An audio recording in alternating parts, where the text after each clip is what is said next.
Wow. Okay. Okay, this game is loud. Actually, let me fix that right now. Okay, hopefully that's okay. Alright, hello y'all. Okay. Alright, now that I've fixed that.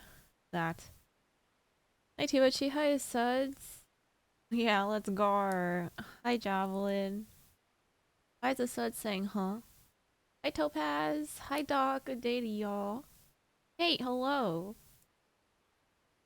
Wandering Twitch Goblin. Hi. Whose birthday? Neko Fates. Happy birthday, Fate. Good music incoming. Another day, a blessed stream. Another blessed stream. Oh, thanks, Doc. Okay, wait. I'm trying to figure out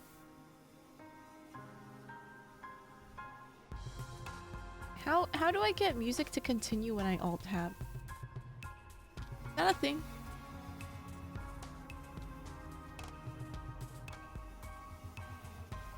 I'm also gonna leave that on. You're welcome, Fate. The stream noted. Yeah, just for you.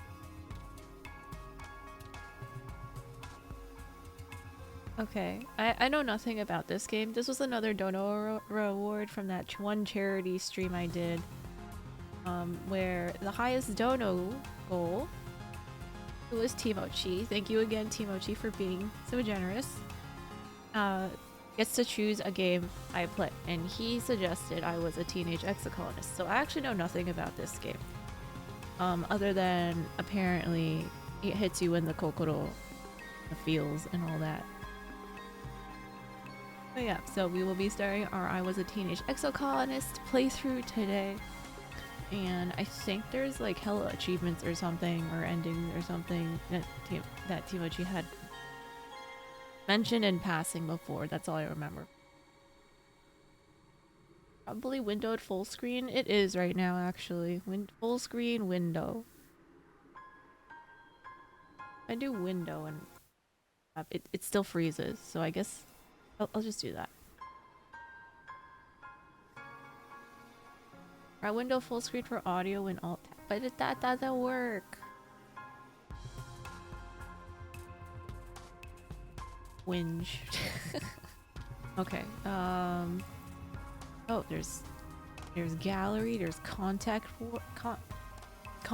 warnings. Oh my god. Children dying. It does not contain excessive violence or explicit that. However, it deals with mature topics which will make people uncomfortable. Oh boy. Depresso. Congrats on your new monitor. Did I say thank you? Yeah, you did. Children dying. Okay, wait. I have to fix something because the end of... I'm gonna forget. Wait. Let me see if this changed really quick. Okay. Alright, cool. We're good. We're good. Alright, back to the game. New game. Wahoo. Wake up. Warning. This game deals with mature subjects and may not be suitable for all players. Please see our detailed content warnings in the system menu. Right. Wake to chaos. Confusion of light and heat and smoke. Fire. Did I make it too low? Can you guys hear?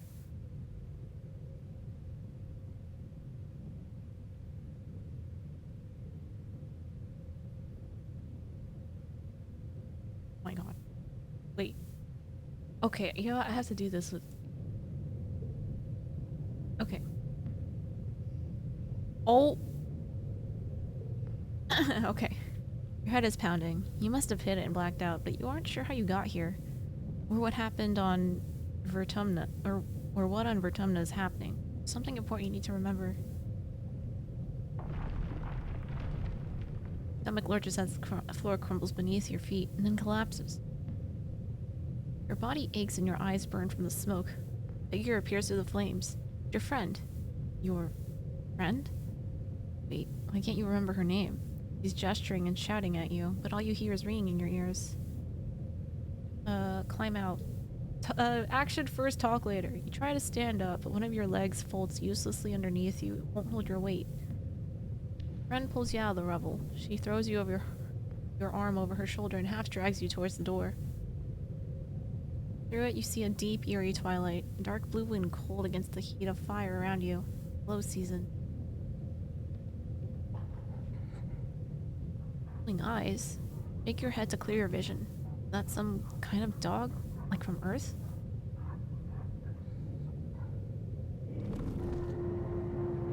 The creature howls and lunges, its jaws open. Oh, 07. Wow, that was fast.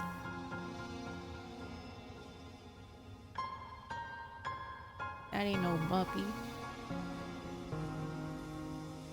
Whose birthday is it? Neko Fates. You just said hi to her.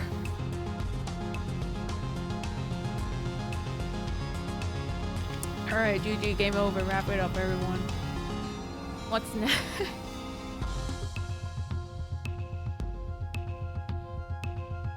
We were born on the stratospheric. Earth's first colony ship. Halfway through its 20-year voyage to a wormhole at the edge of the Sol system. Parents from the hydroponic gardens which make fresh air and vegetables for the ship.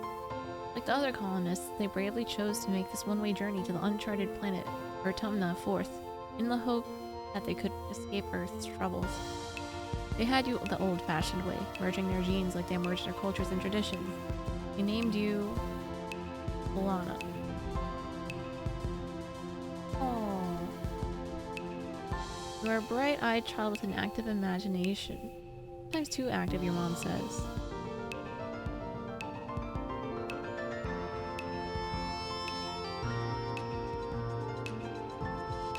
Oh. Okay, pronouns. Androgynous appearance. Go with that one.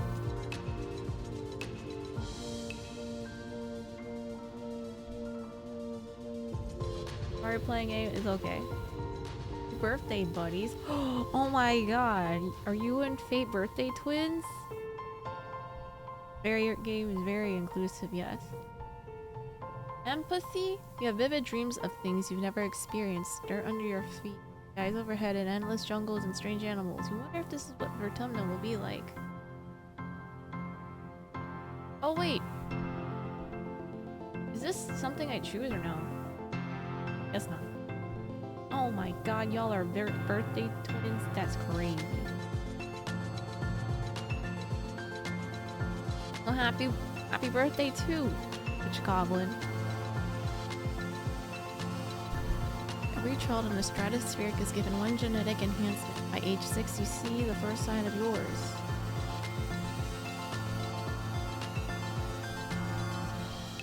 Eagle eyes. Wow, we choose like what? What's that thing called in My Hero Academia again? I forgot. +1 skill on a challenge win. Oh, perception. Wow. Your eyes have both eagle and owl DNA. You will have superhuman long distance and night vision. How did we get owl and eagle DNA inside us?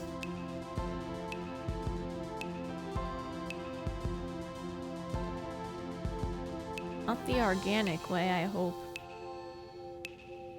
Yes, quirk. OMG, character customization, choose positive, cancel, tilt. No.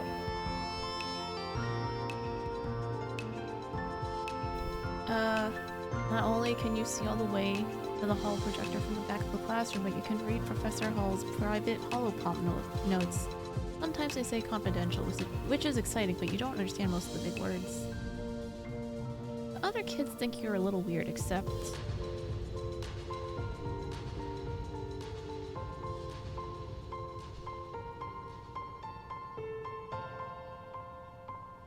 Oh, I choose one friend.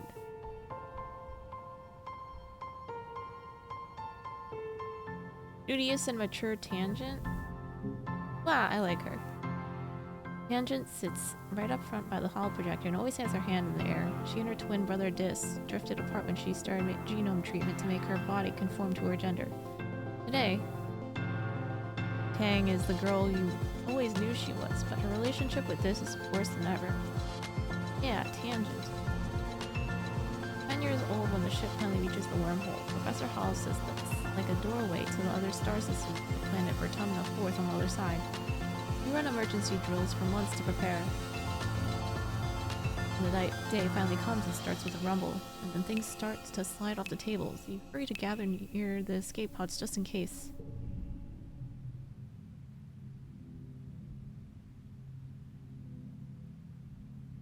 Goes to become Hawks. Wow. Base. Did you also choose tangent? The emergency area is crowded with families. Going to be fine, Solana, your dad soothes. We'll be through the wormhole and down on the planet before you know it, just like we've practiced. Your mom gives him a sharp, worried look. Red emergency lights switch on as the sirens begins to sound somewhere distant in the ship. You try to breathe slowly like you are taught, but you're very scared. You look out a porthole. Stars are gone. You're frightened,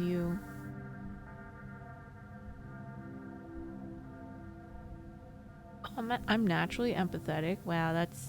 okay. Get in touch with your emotions. You bawl like a baby. It feels good.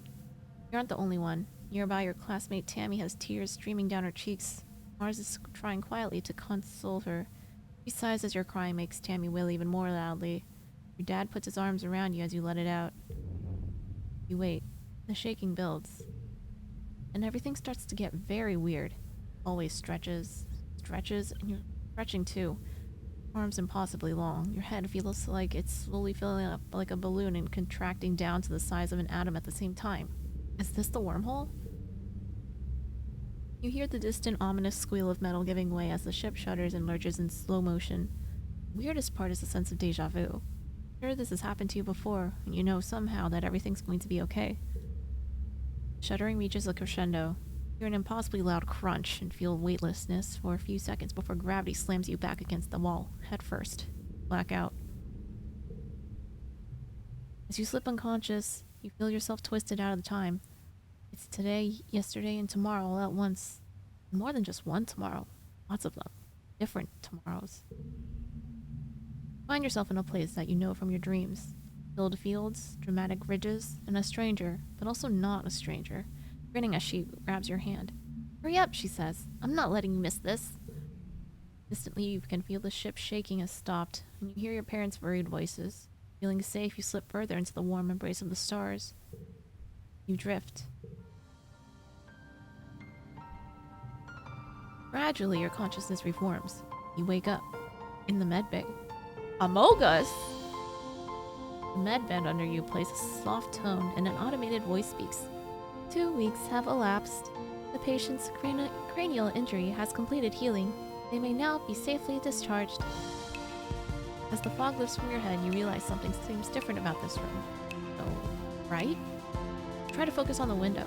Something is definitely different. Trees? Instead of the familiar blackness of space, bright light from the twin blue and yellow suns is streaming through the windows. You peer out and see fields, glass-walled domes, and walls ringed by giant mushroom-like trees. There are construction materials everywhere, and people walking around, outside, on the ground. Better get out there and join them. Cautiously step outside to your new life since we just recovered from a head injury. Kimochi did choose Tangent, and the other streamer he gifted this game to also chose Tangent. Oh yeah, I love that Amogus character. The art is very pretty. Very, like, traditional, like, textured.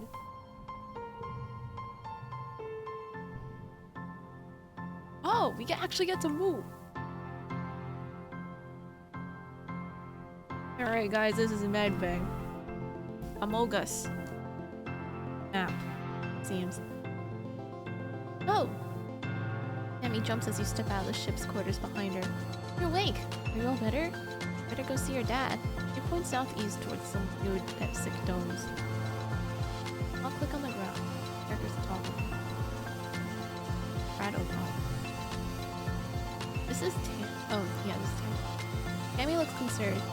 You slept for so long after you bumped her head, she says. Bet your parents were worried. Dad is working over in geoponics. Near those domes. They're called greenhouses. I would go with you, but, well, this is as far as I've been from the ship since we landed. Tammy stammers, blushing. Scary outside. Can I harvest things? Doesn't look like it. This. The garrison. A small team led by security Chief Red was enough to keep the peace on the stratospheric. To stay busy, they also ran the Oh my god, I can't. They also ran the exercise gym and sports ball courts. Beyond Vertumna, the garrison has expanded fast. They're building a huge wall around the colony and have an outdoor firing range and a big covered dojo. Best of all, a regulation-sized sports ball court. Look like a Quidditch goal. Oh my god, it is. Oh no, I'm using a controller because I want to lean back. So. Okay. Engineering. A low throbbing noise comes from the engine room which provides power to the colony. Other corridors lead off to the teaching labs in medbay. You know the route to your classroom well, but the rest of this wing is off limits to children. Congruence. The ship's onboard AI beams down at you from a nearby holoscreen. Don't forget to study hard, Solana. Does that thing have cat ears? You guys see that, right? Oh my god. Also, the hairstyle is like Anya's little horn things. Yeah. You can't leave. That Dad? That looks like Dad. Lana! Your dad gives you a big warm hug. So happy you're finally awake. Dr. Instance thought it'd be best to keep you asleep while your noggin healed. Mother and I thought you might sleep away the whole year. Newsy little gooseberry. Checks your head and looks relieved. Clearly very worried about you, but covers it with jokes and smiles. Oh, you love your dad. Welcome to Vertumna, he says, gesturing around you. You've never seen the stratospheric from the outside except in pictures. The ship has been separated into two, and parts taken off to form other buildings, and a big wall around the whole colony. The alien jungle creeps right up to the wall. Only the geodesic greenhouses pass outside it, dotting their way up the hill. How do you do this so fast? Thanks to Suds for lurking. Seeing buns, very fancy looking suspender. Oh yeah, they are.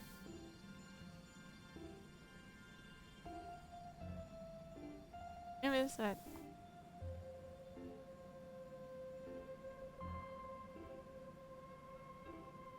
Okay. Been asleep for weeks, my dear Aubergine. I don't know what that word is. These geodesic greenhouses practically put themselves up. But some of this is only a quick temporary solution, he admits.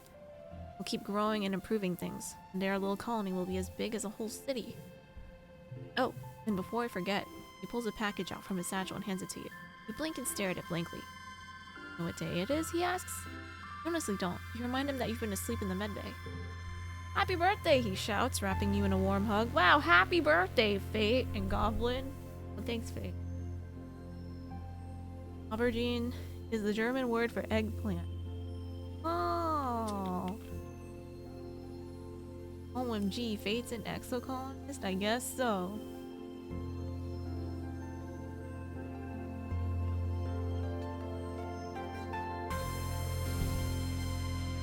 Your birthday already?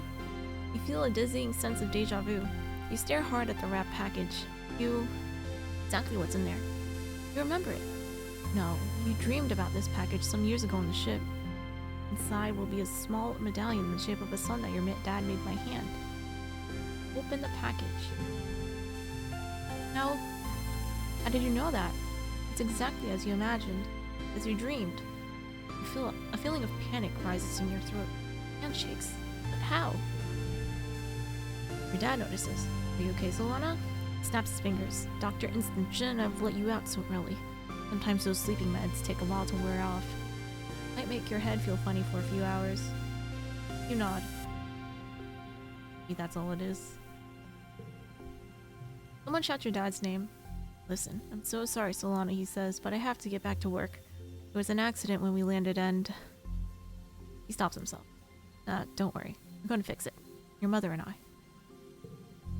Professor Hall is expecting you in classes if you're feeling up to it, your dad says, pointing west to the engineering wing, in the rear end of the bisected ship. And he points to the large doors you came out of earlier. Or you can relax in your quarters until you're feeling better. We'll talk tonight, he says. He then kisses the top of your head and ruffles your hair. Have a wonderful birthday, Solana. Love you. Love you too, Dad. Enter buildings, click on the flag beside it, or get close and press enter. Then choose an activity for the month to gain skills in advance time. There are 13 months a year and 10 years to the end of the game. You only have a time to focus on a few things. The geoponics. The greenhouses have different biomes inside, growing plants on Earth that might belong in a desert, jungle, or forest. Some are so delicate, you have to spray off any germs in an airlock before you can enter. The seasonal garden outside is dotted with blue nobodies, little flowers with what look like wriggling creatures stuck inside each one. A sign explains it's a decoy, meant to attract some kind of flying predator to come pollinate the flower.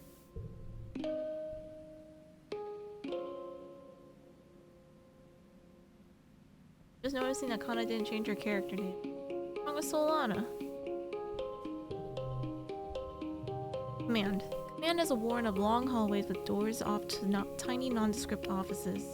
Everyone you pass seems to be scurrying off to something important. The end of one hallway opens into the supply depot. Bricks as both requisitions office and general store. Beyond it are cavernous warehouses stacked high with supplies from Earth, now gradually unpacked and distributed. Get a notice board. Colony shortfall. -100% low. That means there's no food. Colony security rating evaluating. Coming event will be hosting our first annual Vertumnalia festival during the second month of Dust. Notice, take precautions outside the colony boundaries. You know fun have been sighted in the area. Survey teams are investigating. Current council and admin. Governor. These are all names. Here. Let's go to school, I guess. Hi, Solana. Anemone seems really at home here. She's rolling a sports ball around with her foot, making patterns in the weird loose snow. This stuff is different from the snow on Earth, she tells you. Because it isn't cold, but it's still neat and you can make stuff out of it. Foggy head clears a little. Anemone is simple, physical, real. You always feel grounded near her. What are you making? A snow spiral, she says. And earlier, me and Cal made a big snow pal. Missed it while you were sleeping in the medbay. Smells her broad-gapped tooth smiled at you. Now that you're awake, we can play. Cool. She smacks her forehead. Cool. I wondered where everyone was. Guess I'm gonna be late for humanities class. She doesn't look very worried to you. It's okay, she says. Professor Hall is chill. You won't mind, but you should probably go now. She grins and starts racing towards engineering. Hey, race you! No fair, she's getting a head start. She ain't even moving, bro.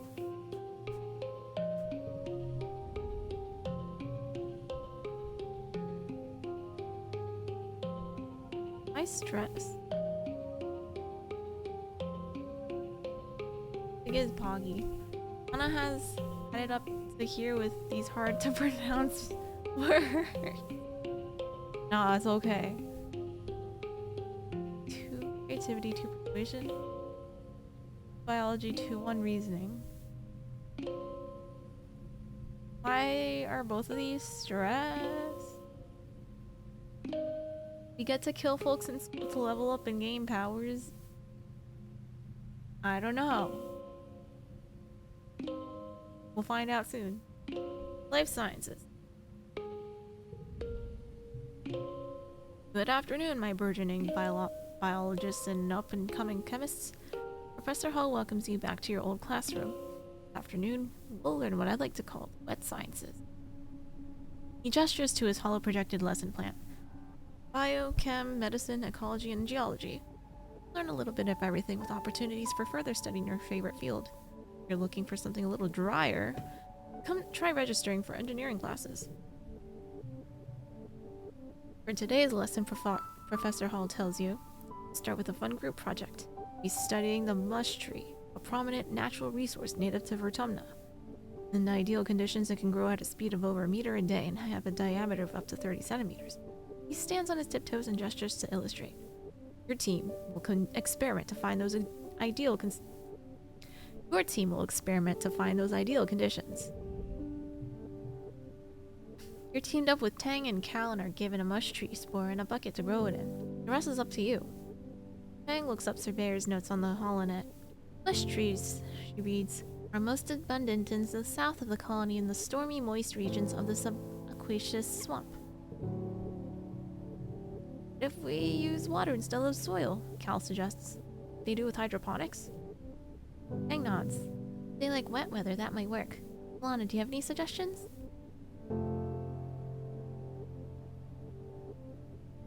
Put it under a bright grow light. You lower the light so it's right over your bucket of water and plop the spore in. Every day you rush into the classroom to check on its progress. First there's nothing, but by midweek, your little mush tree shoot sprouts up and starts its journey. Raise the light gradually as it grows towards it. In the end, yours is in the middle of the pack. Mush trees tend to grow in rainy, overcast places rather than hot, dry ones. Wonder if you might have given it to me. Oh no, I fucked up. You go to work classes, you play a quick card challenge as the month passes. Cards to fill the 5 panes and make the best hand. Guess what matters.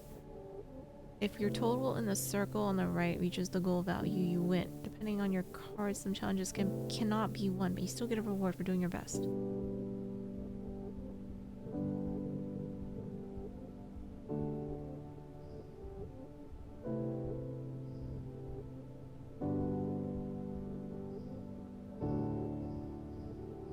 First steps, first words, first steps, discovering. Okay. Bonus for flushes. Same color together. Okay. A straight, okay.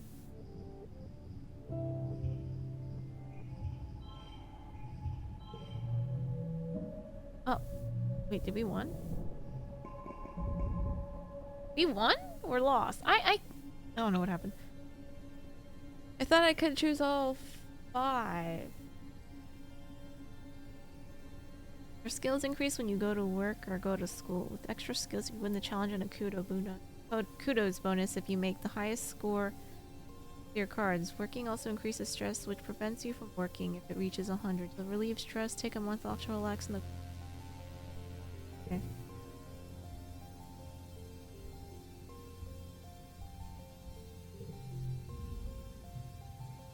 Supposed to happen. Oh. Parents have been working from first dawn to well after dinner every day. You know growing food is an important job and it's vital to get crops in the ground right away, but there's something that seems to be more important.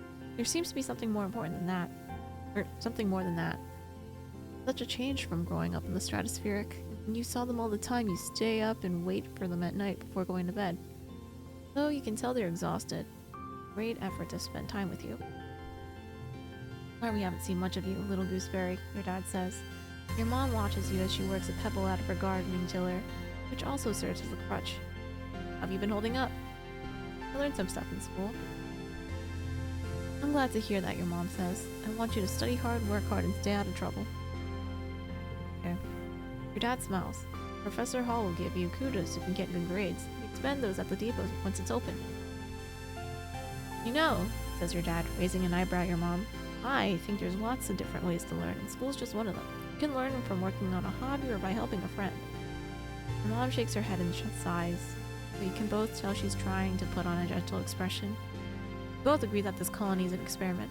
That means we're going to do things differently than old enough now to start making your own decisions about your education and future. If that means you find your own way, then we'll accept that. Your dad puts a hand on your shoulder. We'll be proud of you, no matter what you do. You're talking to your friends. They may have ideas for how you can spend your time.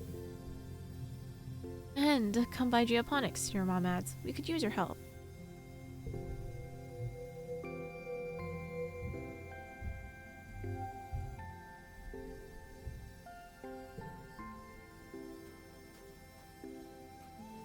That wasn't supposed to happen. Hit a key and submit early. I was only selecting the cards. I don't know what happened. Anemone is bumping a sports ball with her wrist, trying to keep it in the air. "What's up?" she shouts, and does a bump and bumps the ball in your direction. Think fast. Bounce it back. Bounce the ball back and forth with her, trying to see how many times you can rally and keep it going. Anemone tells you about the new sports ball court. A proper regulation size court, way bigger than the 0G one on the Stratospheric. Her brother Com is coaching this junior sports ball team here. "He's so great," she says. "He's good at everything, especially spiking. He's coaching me to play awesome like him. You should come join us." A break soon?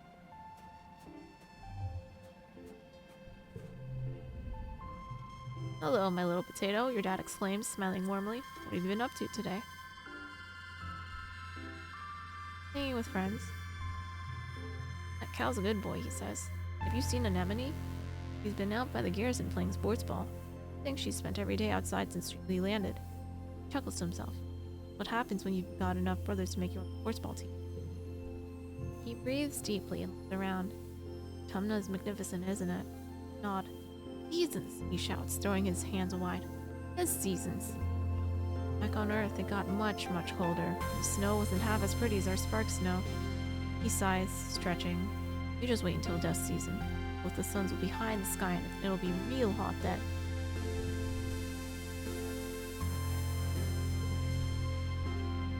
Find your mom hard at work, setting up the greenhouses with a small construction crew. You've seen these plans pinned to the wall of your family's quarters for years now. These geodesic domes will house the more delicate plants from Earth. Spinach, tomatoes, and maybe even fruit. She takes a swig from her canteen as you approach. "Looking for something to do?" she asks. "Remember, Solana, you're responsible for your own schedule now that we've landed. You can decide how to spend your time, so long as it's productive." She points towards the engineering wing in the back half of the stratospheric severed frame. Professor Hall is still expecting you in class, but well-rounded education includes practical application. You're old enough to help with the work around here. She claps her hand on your shoulder. "I've got another minute. Anything you need to know?"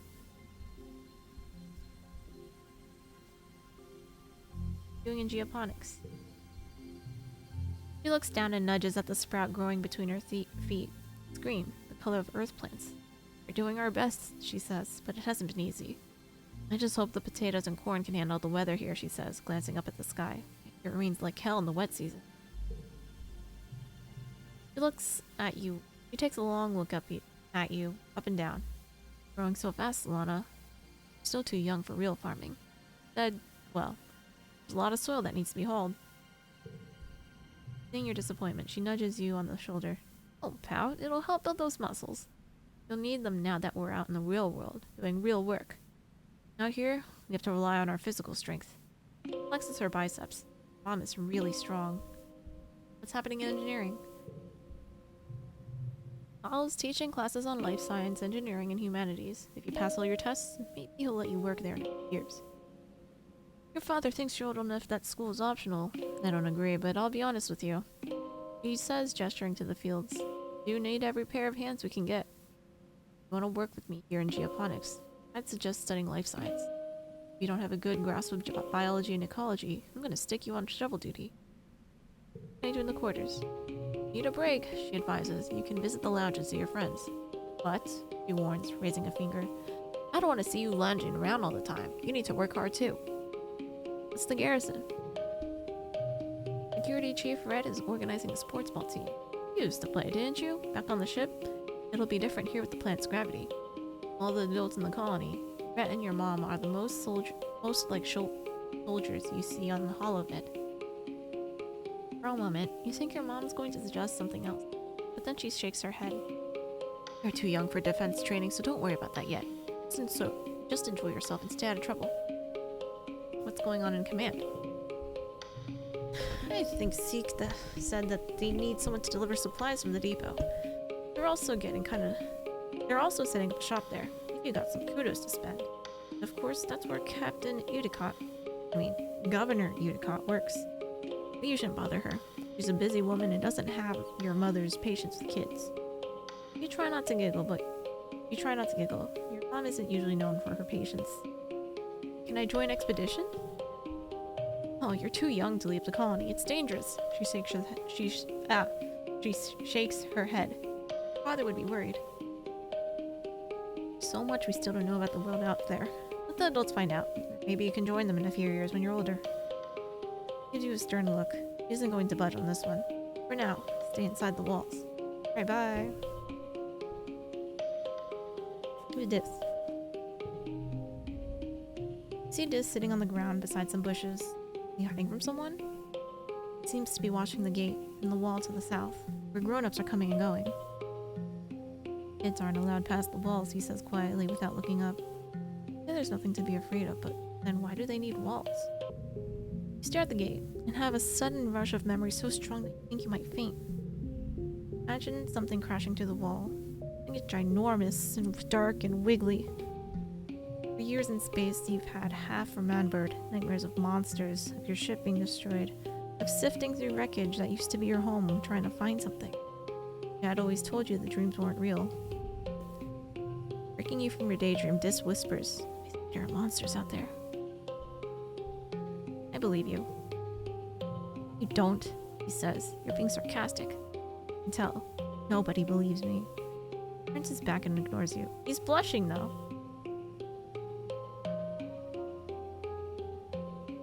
They're huge and wriggly and dangerous.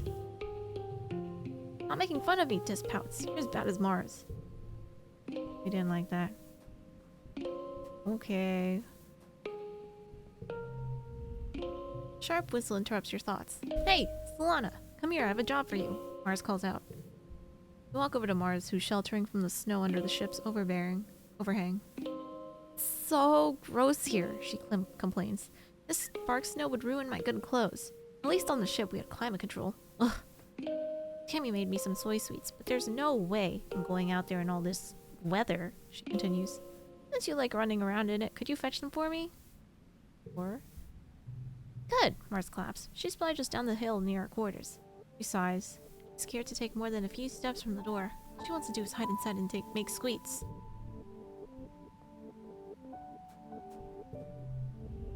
Tammy's staring obliviously at the sky, smiling to herself. She startles as you approach. Oh, hello, Solana, she says, putting her hand to her chest. Need something? Here for Mars' soy sweets? Tammy smiles at you. Oh, it's so nice of you to help out Mars. She's a very important person, you know. Hands you a box wrapped in pink and yellow scarf. One order of mango soy sweets made fresh this morning, she says. Please tell Mars that she can have the scarf back, okay? I used some of her kudos to nanoprint it for me because it's so dusty here, but I think I'm getting used to it now. Tammy smiles again and tucks her hair behind her big elven ears. Mars is so cool, says fondly.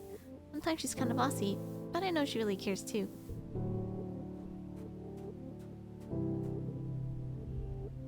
Mars puts her hand out expectantly.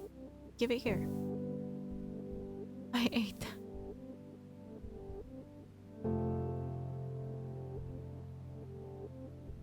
Here it is. Hand over the box of soy sweets with a smile. Mars takes it and giggles. You're such a good sidekick, doing everything I say. He opens the box and hands you a soy sweet. Your tip, he tells you. Oh, and an admin seeks looking for someone to do delivery jobs for the depot, she says. I don't want to do it, because like, you, running around out there? Nah. Let's go through there, she says, gesturing to the door behind her, and tell them I referred you. Now I need a rest, right? See Tammy sitting quietly near the entrance of the lounge. You've known her for, well, your entire life. Back on the ship, you used to play with her. Tammy had the best doll collection. After her mom died, her dad used all his nanoprinter creds to print her a different doll every month for a whole year. Her ears perk up when she sees you. Oh, hello, Solana, she says. Her voice is soft and dreamy, like a beam of starlight. Wanna play dolls? Sure do. You don't think Tammy will ever be too old to play with dolls. If anything, she has even more of them now. She takes you to her quarters and brings out the entire Spacey Stacy doll collection. Disturbingly realistic baby with real bowel movements and two super fancy posable dolls named Lily and Tilly, who can be programmed to move on their own. Tammy isn't very good at programming, so Lily and Tilly just roll around awkwardly whenever you turn them on. Cover quickly by saying that they must be breakdancing at a club. Two of you spend the afternoon making up stories of their rise to stardom as professional dancers.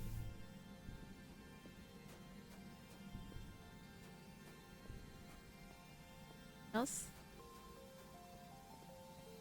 Okay, I guess we'll take a break, because my thing's in the red.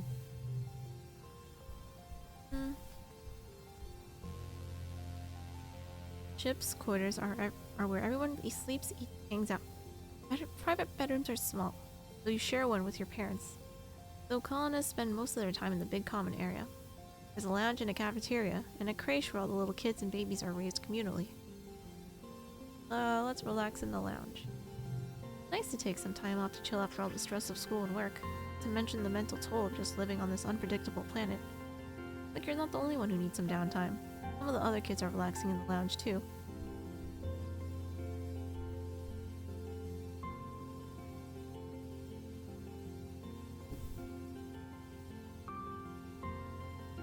Hi Wolfie. Guys, I got some bad news. I hated Ivy, but it grew on me. Hi Otto. Thank you.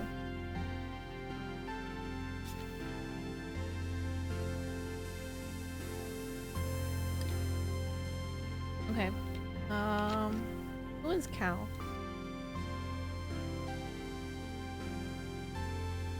Let's sit with Cal and Tammy. Cal is braiding Tammy's long hair and weaving in strands of little colored baubles. This one's called a waterfall braid, I think, he says. I saw it in an archive vid, but it's really tricky. He's doing a terrible job of it. His short, clumsy fingers getting tangled in all the strands. I'll do Cal's hair. Sit behind him as he sits behind her. Like a mini conga line. Braids some short strands of Cal's hair, putting one of the little baubles at the end of each one. Finishes Tammy's hair. It's almost recognizable as a waterfall braid. Then he touches his own braids and giggles. Now we'll do yours! They shout in unison. Jokingly try to escape, but Cal sits on your legs while Tammy gives you a beautiful braid.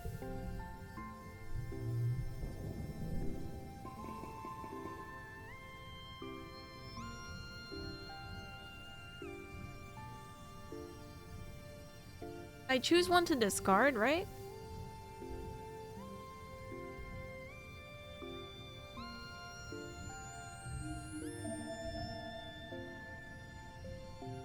Wait, what is this, Timochi?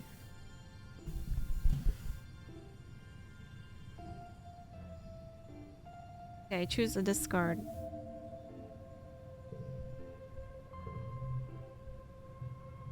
This week you had a few more bouts of deja vu.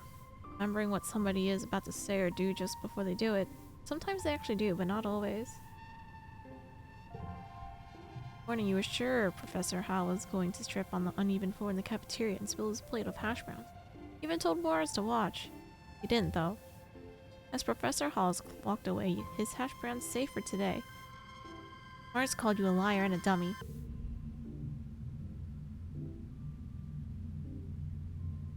Hi, Wolfie.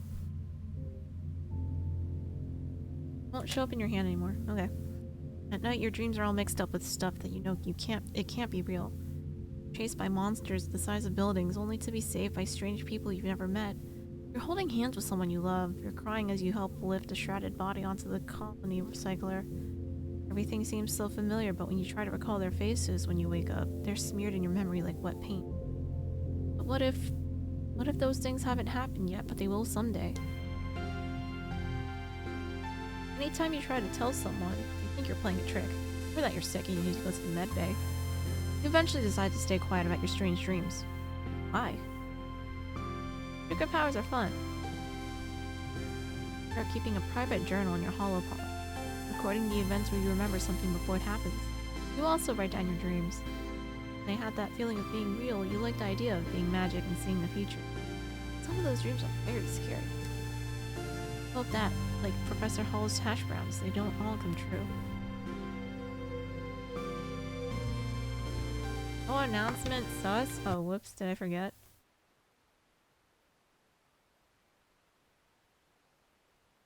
Okay, I did forget. Whoops. Hi, Jeremy.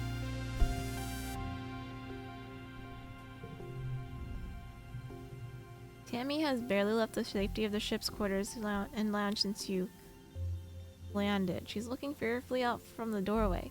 I'm afraid of the outside, she admits plainly, with no trace of shame.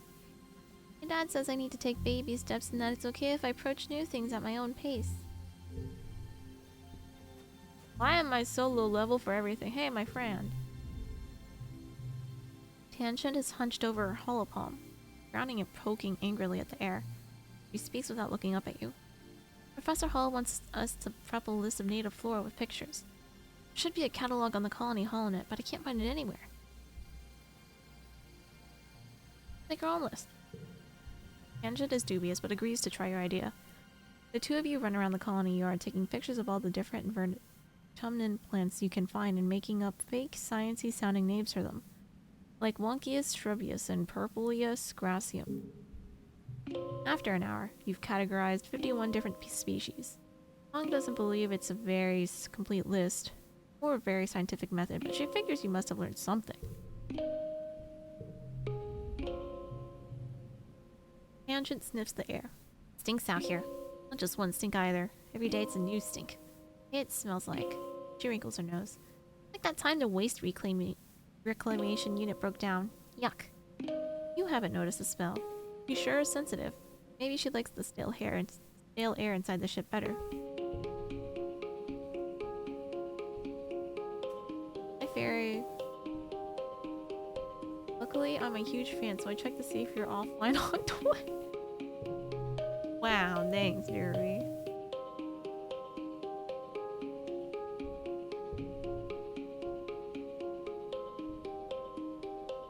Yo, Kana Street. Yo, it's an auto. My Monday was fine. Really like the shades of purple in Fang's hair. I thought it was supposed to be like DNA. I lost. Expeditions. You step cautiously through the colony gates. Hey there, kiddo. Uncle Donan blocks your way with a smile. I'm afraid expeditions is off limits for now. Not safe out there for kids. Better toughen up so you can join the squads when you're older.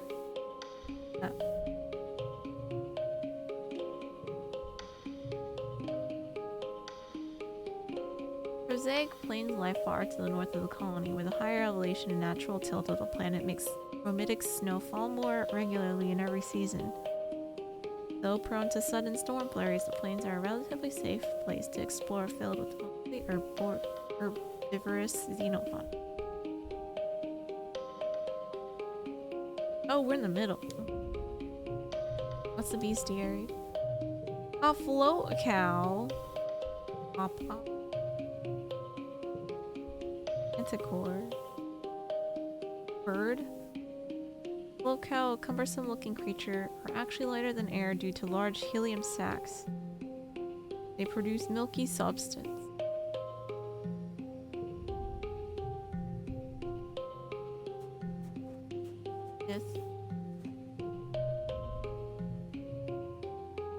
This is sitting on the ground just outside the gate, under the watchful eye of someone working in expeditions. Stuck here as we were on the ship, he doesn't say anything else after that.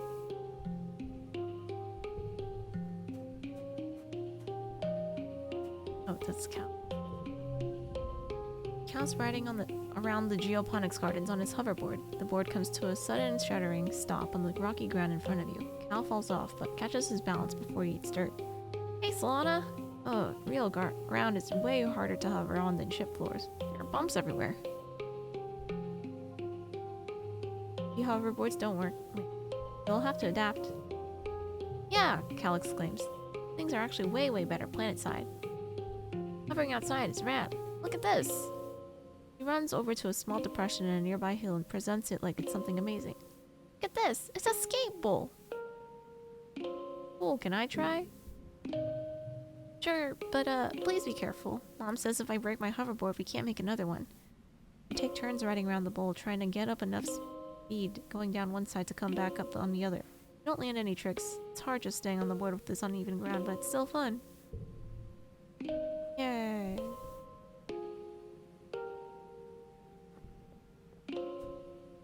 Oh gee, Biscuit, hi.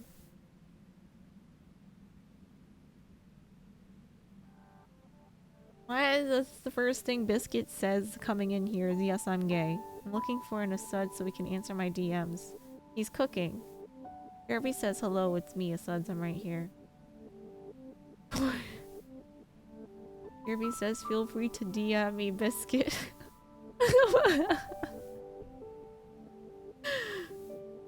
For 30 minutes? He just started, I don't know, like 20 minutes ago?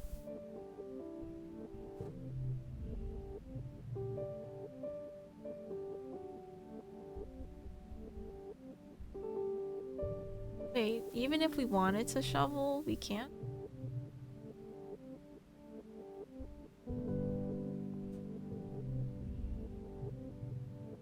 Oh, your dad lying on the grass. Up the sky, he zooms his hand over his field of vision like a spaceship and then looks over with a dreamy smile. Hey, kiddo. Sometimes I can't believe we're back on solid ground. 20 years in space, it still doesn't feel right. How do I increase animals?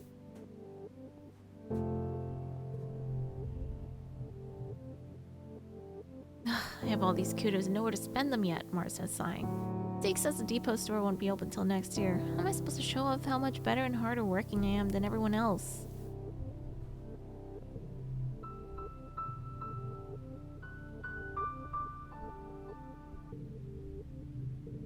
This is all the same again. I guess we'll go to school again. Have I spoken to you?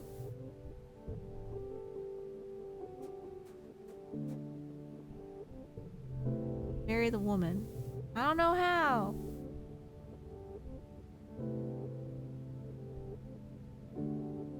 Yeah, let's do this. Register for engineering class? I have reason. Using Congruence's HoloNet scheduling system.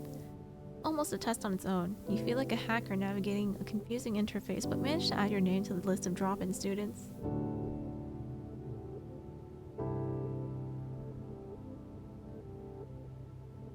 I already said hi. Yes, you did, Lost. Let us Suds cook. He's cooking. He's not allowed to cook, says Biscuit. Fairy says Biscuit. Excited that you're playing a non-binary sexuality kind of game. Is that what this is? Want to marry the woman? We'll try. Fairy was talking shit about his ISP21 friend since getting the same one as you, and then you checked the website and they offered you a free speed upgrade. Wow! They were listening. Oh my god. Topaz almost won slots. You're now eligible to join Tangent and some of the older students in engineering classes. Woohoo! Study engineering, I guess. Professor Hall rubs his hands together as he waits for the class to settle down. He's in a great mood. This must be his favorite subject to teach. If bio and chem were the wet sciences, then engineering must be the dry one. But believe me, this class definitely won't be dry. He winks. It's weird. We'll also be learning about math, physics, computing, robotics, architecture, and astronomy. Tangent raises her hand. We also learn about nuclear engineering, she asks. Kid, you're like 12. Professor Hall nods. Yes, at a beginner level.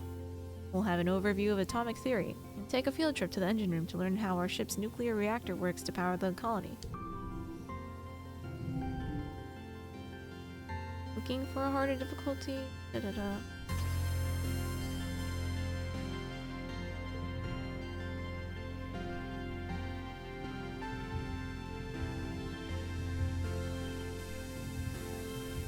I won! Woohoo!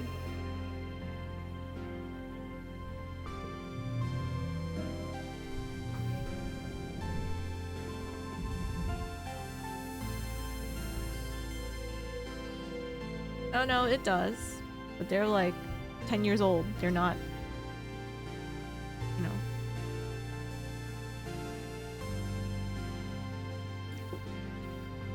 Topaz learned how to make an atom bomb at 11 years old. Damn, that's crazy.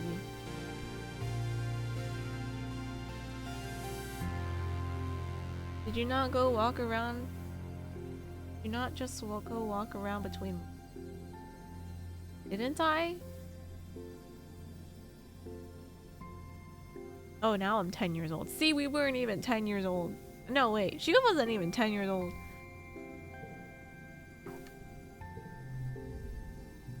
Ingen looks up the sky and shades her eyes. Too bright, she complains, and too hot. And the nights are cold. Living on the stratosphere meant that we never had to experience discomfort. Mind me, where are we putting our resources into repairing the ship?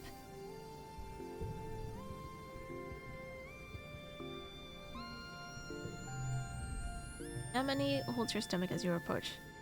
Let air here make you feel hungry all the time, or is it just me? She wonders. I feel like I could eat a whole one of them mushrooms. Just Alf? She mimes shoving a giant mushroom in her mouth.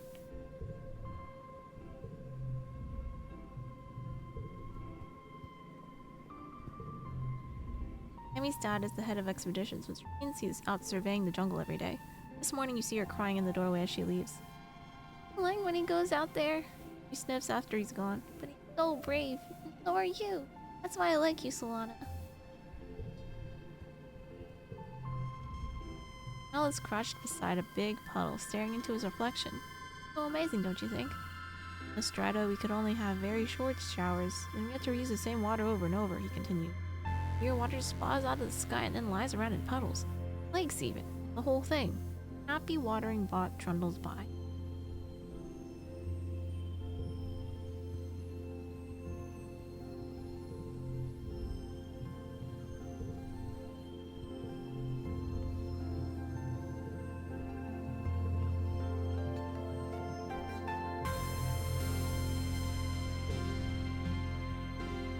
You unlocked engineering and immediately did engineering.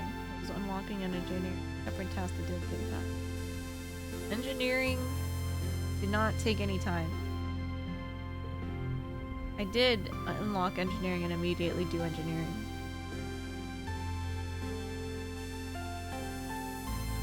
He said my shoes are gross.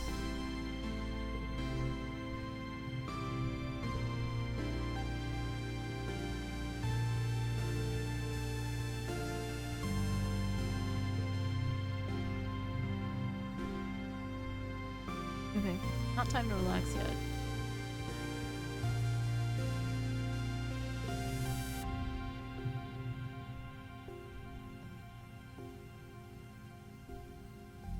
More engineering. Hi, kids!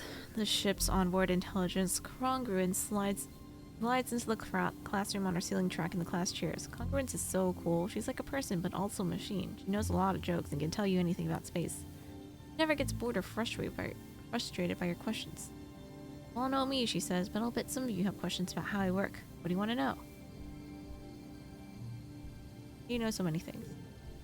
My brain is big, she explains. Just enormous, really. Much bigger than this little monitor you see here. And it's connected to the ship's holonet, so anything you can look up on your holopalms, I just know. What's your job? Right now, part of me is showing animal videos to children in the creche. Part of me is here teaching you, but most of me is monitoring the engines which give us power, and the life support systems that make it comfortable in here. Just listen. Congruence explains that she had to do all kinds of calculations to help to fly the ship and land it. That she was designed to provide a user-friendly interface to the ship's systems.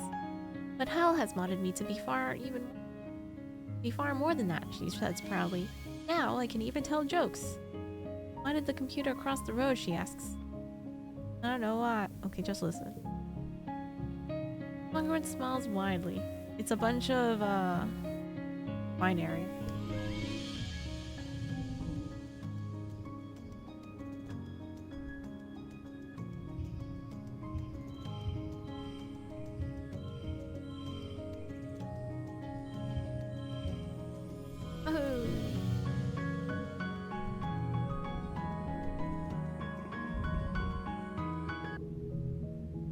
Wake from an afternoon nap.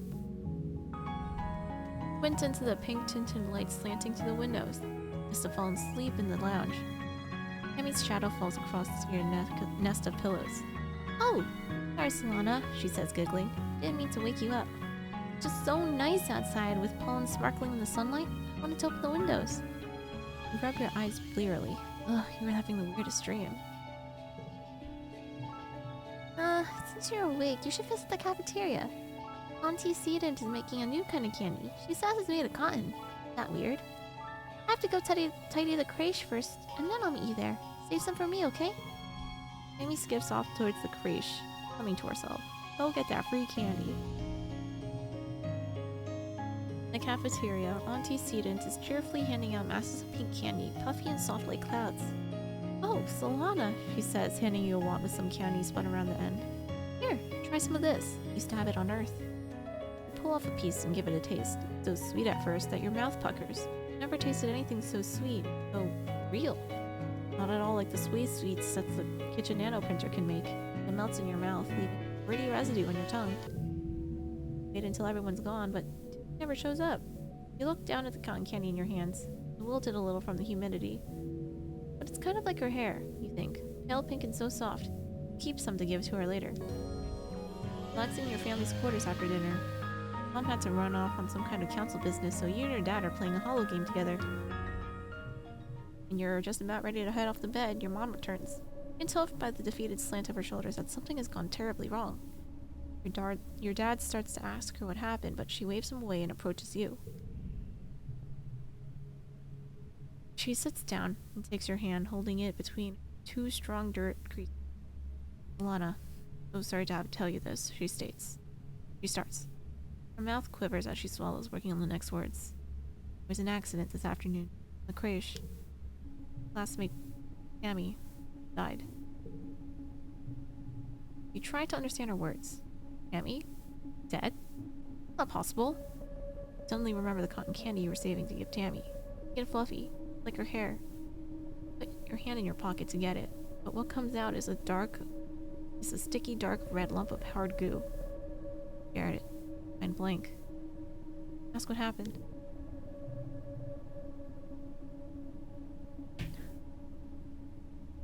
Okay, sorry, I got distracted. Nice shoes. Also, I'm only saying this because you got distracted. But you can pick up that egg. What egg? Same. I've never heard of this game. Same. Your mom tells you as simply as possible that Tammy was killed by an electric shock from a broken holo projector. An accident. Press her for more. For an explanation. The little girl is dead. One you'd grown up with. So much like you. She wasn't sick or anything. I just saw her this morning. She was right there. Why? His eyes are sad and she tells you. There's just no reason why. You aren't used to dealing with death.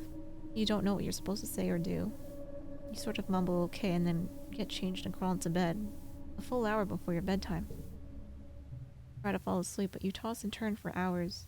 You eventually drift off to fitful dreams of that small, sticky red lump of cotton candy. Can't believe they killed off a child already. Hong is pacing in front of engineering. She looks upset. Shouldn't have happened, she says. Tammy's... What happened to Tammy? Shouldn't have been possible. No reason for that holo projector to break. Projector Hall said it was recently serviced and nothing was wrong with it just before it just... She gestures angrily. Blew up for no reason. No one would have wanted her, so why? How? It doesn't add up. Sorry, Solana, I need to think about this some more. I hate it when I can't find the answer.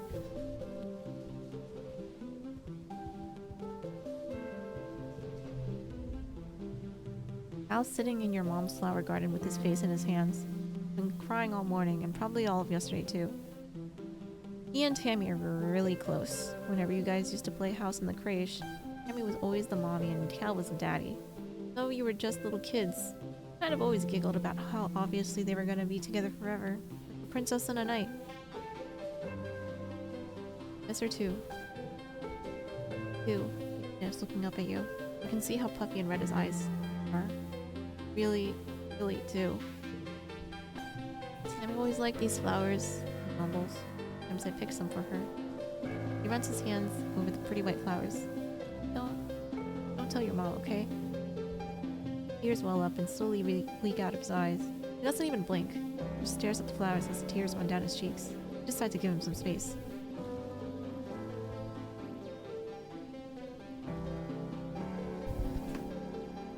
The other streamer I gifted this game to was crying this whole time reading these messages. Kana's just chilling. Dude, there's so much to read. I'm like, oh my god.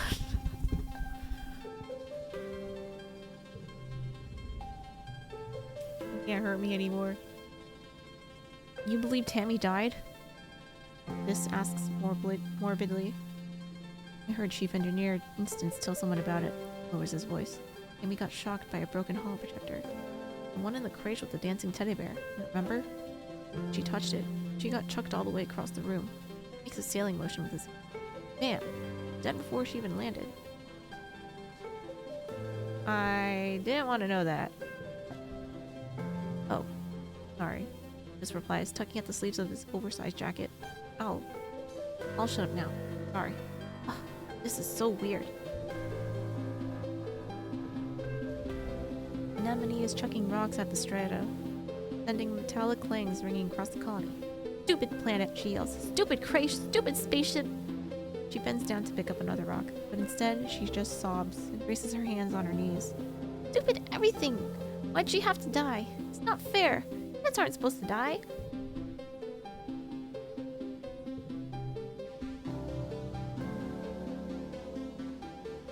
A small team with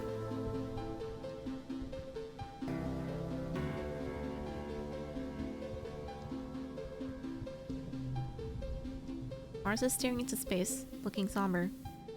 She doesn't even notice as you come up beside her, and barely reacts when you say hello. I'm thinking about Tammy, he says quietly.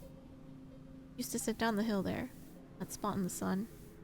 Every morning she'd just sit there for hours in the sun doing nothing, just being. Stare down the hill to the spot near the entrance to the quarters, and imagine her there, on some little craft project, humming to herself. I miss her too. Now she's dead, Mars says, making a face. How's that fair? Of all people. How come it had to be my friend? You don't have an answer. You've never heard Mars call Tammy her friend before. But of course she was. Tammy was everyone's scared little sister, even though she was older than most of you. Mars clicks her tongue. Oh yeah. And Minister Seek is looking for you. Guess they need someone to do delivery jobs. She waves vaguely at the door behind her, distracted by her thoughts. Egg. Find a hefty red Xeno egg.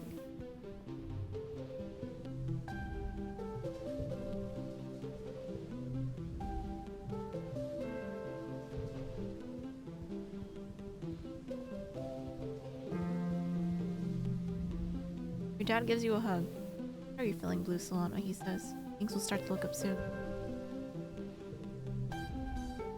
Your mom pats your shoulder encouragingly.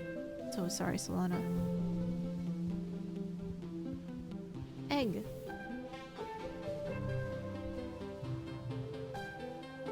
Bro, I can't even do this.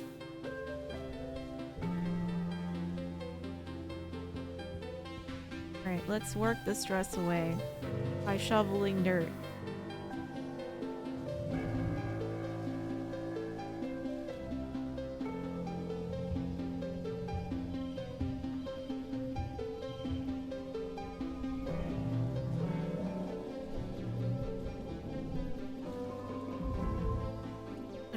Next month.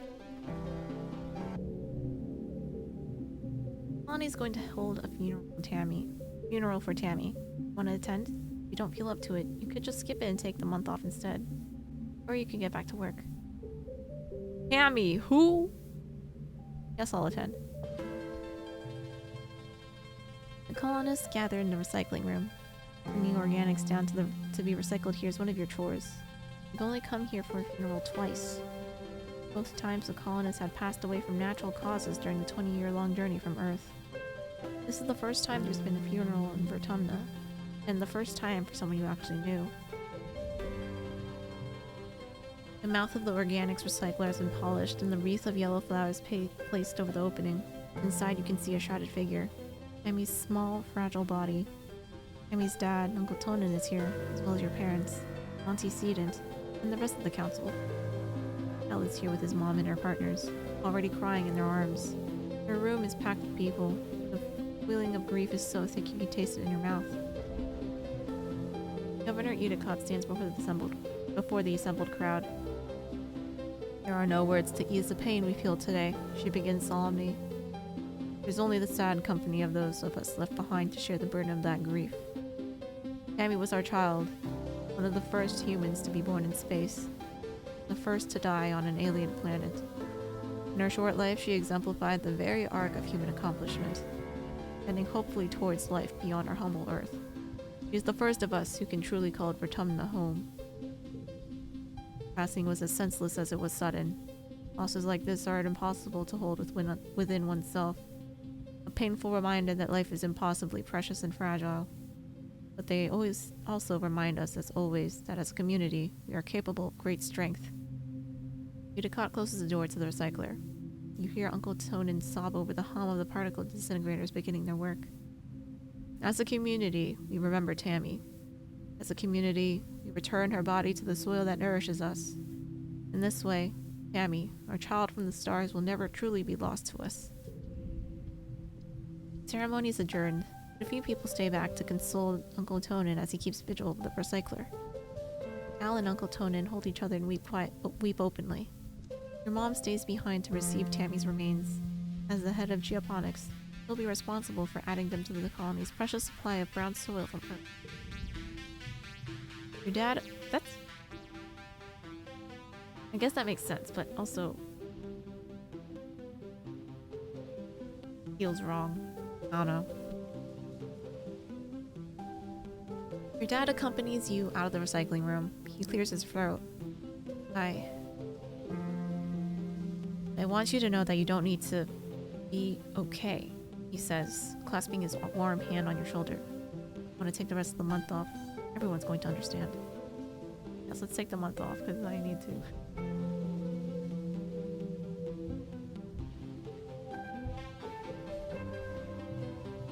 The prospect of just going back to school like everything's normal is too much to handle. You end up spending the whole month alternating, sleeping, scrolling the holonet, and staring into space. It's restful at least, and everyone gives you the time you need to process Tammy's death.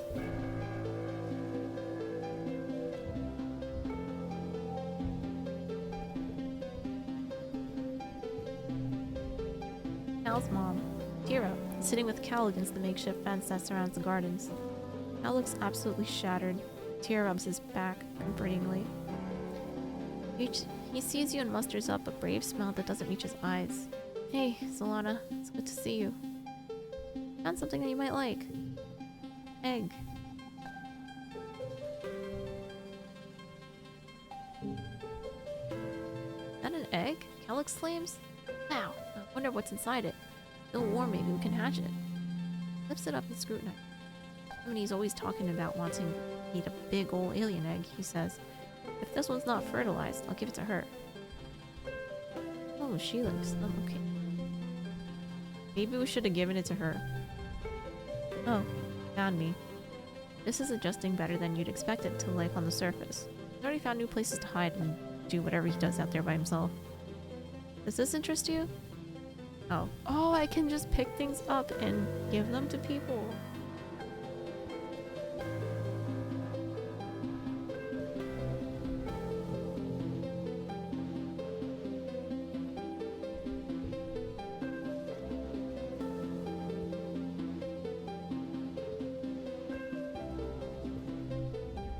Lana, Tangent says, approaching with purpose. We need to discuss my brother. Who, Dis? Yes, Dis, she says impatiently. I need you to figure out where he's been disappearing. Ever since we landed, I barely see him anymore.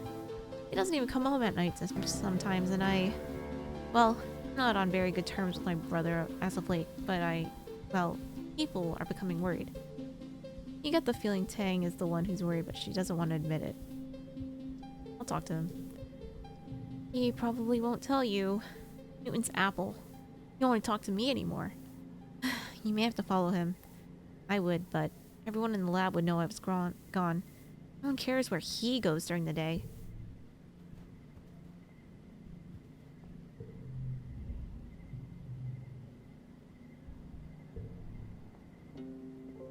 Anemone is running around. Tell Dis that his sister wants to know where he's been disappearing off to. His eyes flit briefly to yours, and then he stares off vaguely towards the engineering wing, where his sister is reading on her holopalm between classes. He doesn't say anything. Worried about you. He doesn't care about me. Tangent's just worried she'll get in trouble if I don't come home one day. He doesn't care about anything but her schoolwork.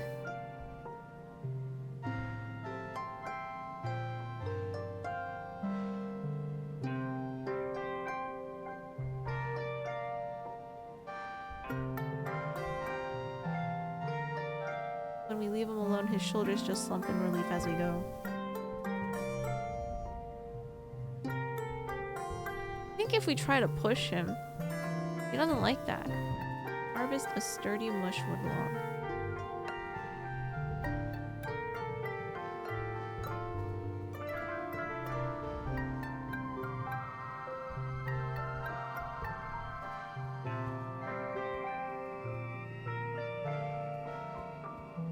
I failed.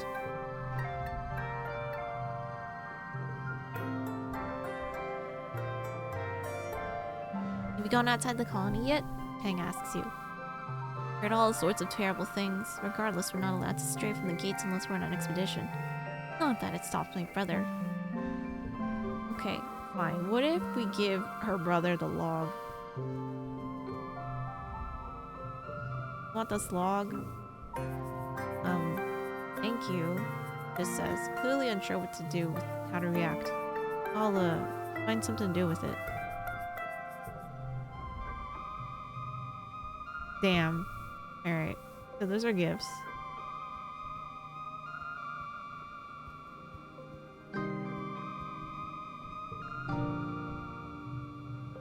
Need toughness, tenor grader. For that.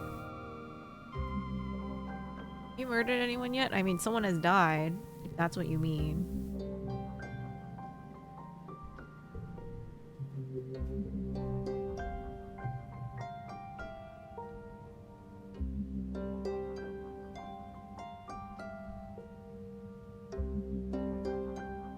Why does this one have 4?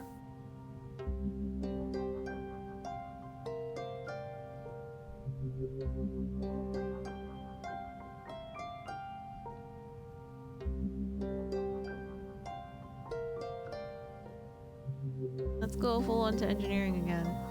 You learn about some of the fantastic tech that they have on Earth, but the colony couldn't bring it with them. At least you brought all the plans and knowledge that you could. Maybe someday you'll be able to recreate them here on Vertumna. Come up with your own incredible technology.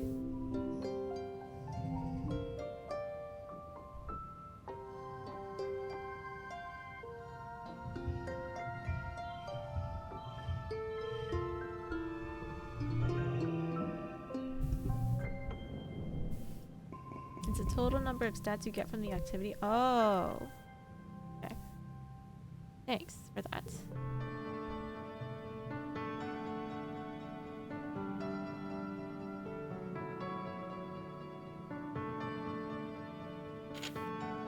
It's time for Vertumnalia. Unicott and the council have called a festival to celebrate life here on the planet. Everyone gathers in the colony square to hear their speech. In Earth's history, Unicott begins, and then clears her throat and waits for everyone to quiet down. In Earth's history, Vertumna was known as the god of seasons, change, gardens, and fruit. It's no coincidence that our forebears of the Vertumna project chose to take on such an auspicious name in the hopes of seeding future bountiful seasons of humanity. We will continue this tradition of Vertumnalia, a midsummer festival to celebrate our Vertumna, this lush planet upon which we find ourselves today. Everyone cheers and applauds. The members of the council all get up on stage one at a time to give their own short speeches. Governor Utica announces each one. And it lists names. It's your mother Flulu's turn. She announces that tonight you'll be eating some of the very first crops grown from Vertumnan soil. Your eyes go to the feast table. Aboard the stratosphere, it would have been mostly soy-based food from the nanoprinters, spiced up with what precious fruits and vegetables could be grown in the small growing bays. This year, the Earth's plants look even less robust than usual, but they've been supplemented by some Vertumnan plants you've come to appreciate. Juicy potato pods and slabs of edible fungi. Did I score my first blood yet? No, but someone did die. Utica takes the stage for everyone on the council. After everyone on the council has said their piece. What's a festival without festivities, she asks. Professor Hall and the security chief Red have organized a 3-part competition for the kids. Good luck, children. When do you join? Science fair. Tangent competes, of course, entering her study of the ship's hydro-recycling system. It was previously used to make urine drinkable, but now she offers that it could now be turned to new uses. Despite how many times she says the word pee, still boring, but she put a lot of effort into it. Your turn to go next. The judges are all very interested in what you're bringing to the compete against Tangent.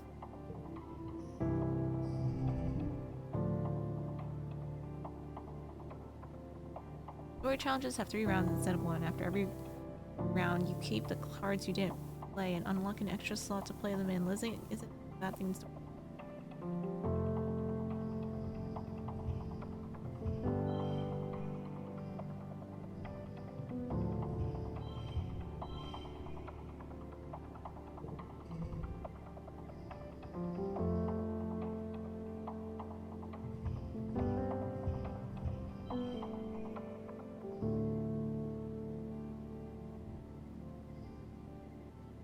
Oh wait.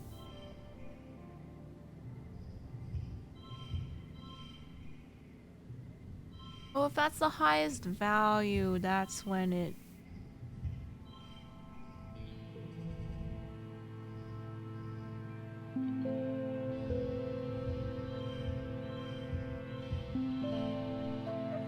Damn it.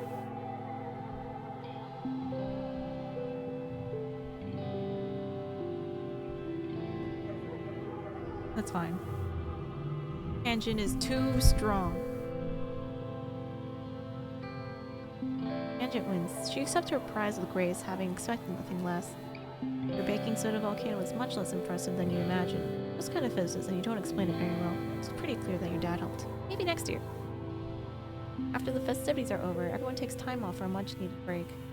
During the fierce heat of dust, a few days rest is exactly what you need. You feel refreshed. Oh boy, free break.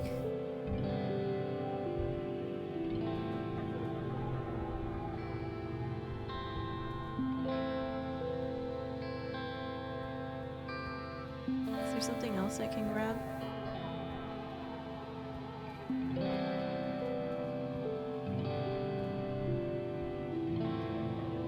You're looking for Cal in the garden when you nearly trip over someone else. One of the young kids. They're blindfolded? Hey! They exclaim, ripping the blindfold off their face and throwing it on the ground. Cirrus, one of Anemone's brothers, glares at you. I was almost done! Cal jogs over and grabs Cirrus in a friendly headlock. Dude, you're so close! Cirrus stamps his feet and complains that you got in his way. Not her fault, she didn't know we were playing a game. Give me a sec, I want to teach her how to play. Sorry, Solana. I was teaching Cirrus a new game, but he's more like Anemone than I thought. Real competitive, you know?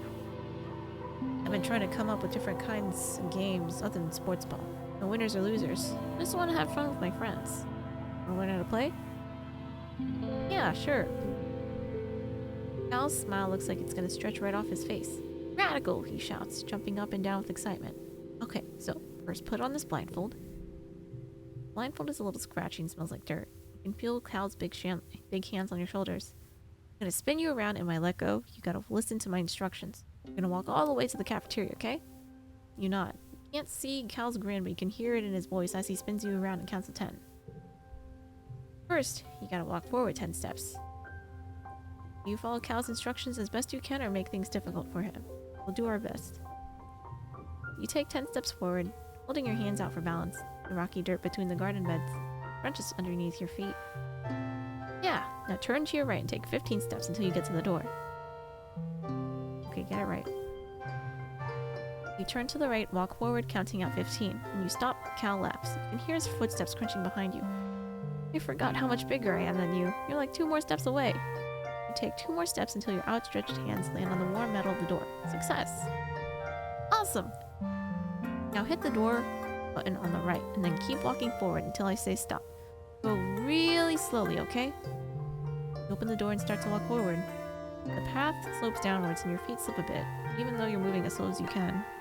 Real dirt is nothing like the metal floors of the stratospheric. It's turbo rocky in here, Cal says, and you can feel uneasiness prickle up the back of your arms. Just keep going forward slowly. Trust him? You try to do as you're told, but after a few steps, your foot knocks against a sprawling root and you fall forward, catching yourself on your hands and knees. Ouch! You tear off the blindfold, a sudden rush of tears flooding your eyes. Cal's behind you in an instant, kneeling on the rocks. You okay? He asks. Look down on yourself. Your knees and hands are pretty scraped up and your pride is bruised. Other than that, you're okay. Sorry, Solana. I'll be a better helper next time. He asks if you want to get some potato juice at the cafeteria instead. Spend the rest of the afternoon brainstorming more games where there are no winners or losers.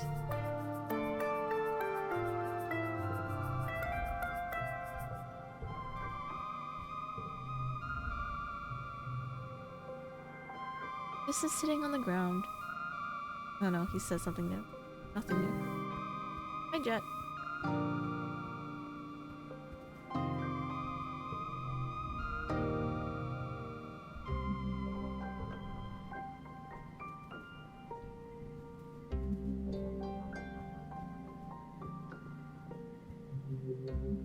Is there nothing else to pick up?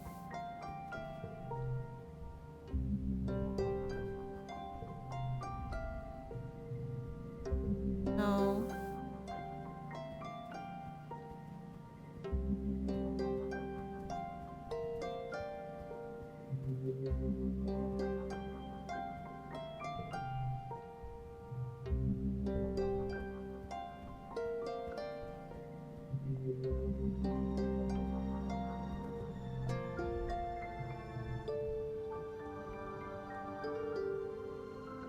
Let's do humanities.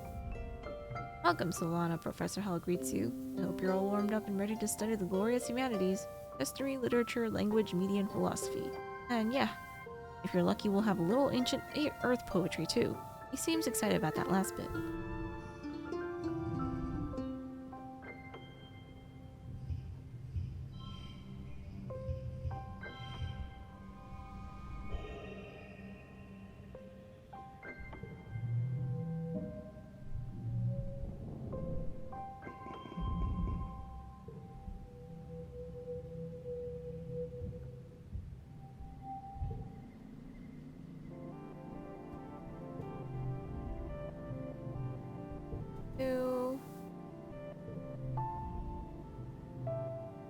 Anemone's running around the sports ball court, touching her hands to the ground at each corner. 18, she counts. 19. When she reaches 20, she collapses into the grass and checks her holopop. I'm training, she explains. My big bro Colin says I have to get my legs climatized to the planet if I'm gonna be a team captain like him.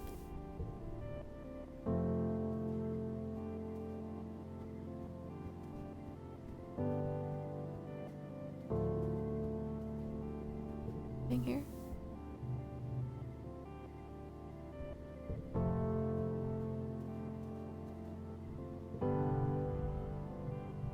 So nothing.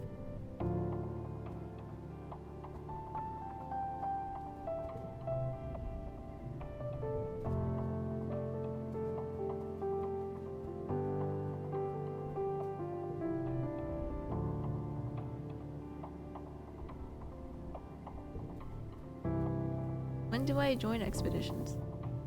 Steps cautiously through the colony gates. Conan sighs as he blocks your path. He looks like he hasn't been sleeping. Sorry, but you shouldn't be out here. Children are so young and so precious. Fragile. Be near the ship. Okay, fine.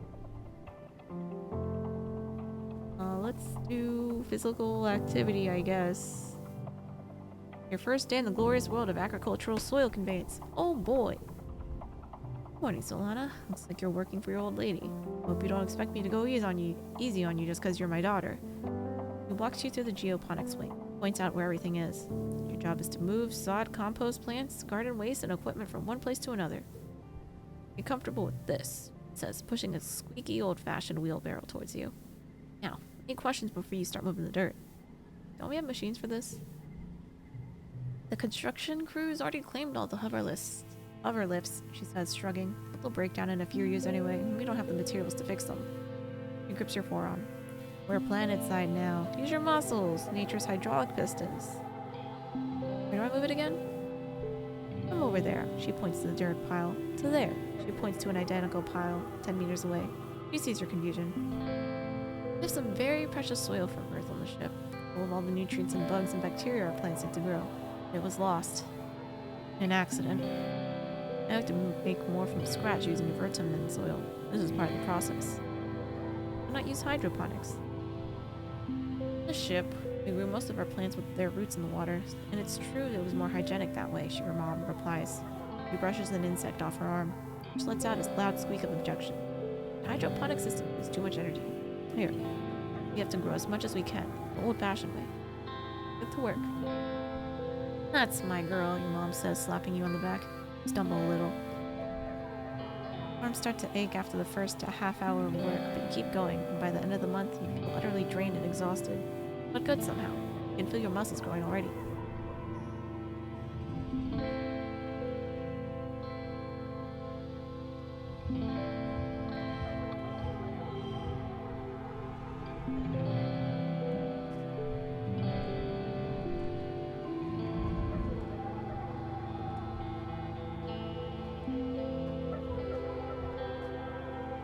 Early wet.